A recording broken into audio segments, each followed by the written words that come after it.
It's like, you can't kill this now. There's too many people. There's been too many protests consistently across this capital cities, even little towns, Sunshine Coast, Gold Coast, Toowoomba, everywhere, all these places, and you can't kill the social feeling. I reckon this, once you start going to protests, right, you get a feel of it, you get the connection with the people. It's like addictive, and you're like, I want to keep going, you know? That was my wife's experience. My wife was never particularly political until sort of the last 4 years, and she'd never been to a protest in her life.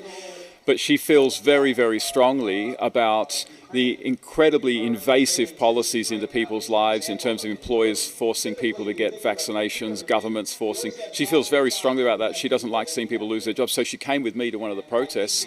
It kind of changed her life. She just thought, oh my goodness, like this is unbelievable. It's so uplifting.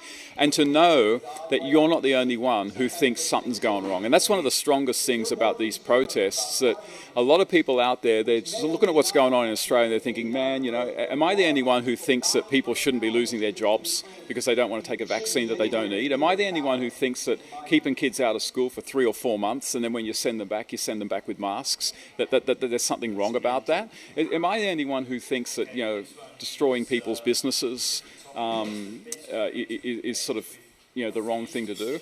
And when you go to these protests, you realise, no, you're not the only one. In fact, there are tens of thousands, hundreds of thousands of other Australians who feel the same way as you do.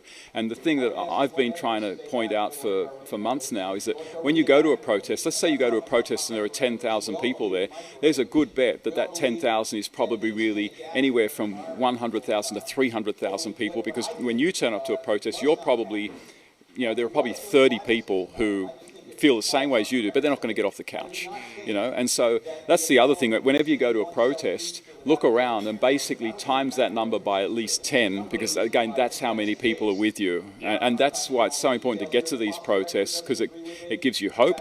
And when you have hope, you have the will to act.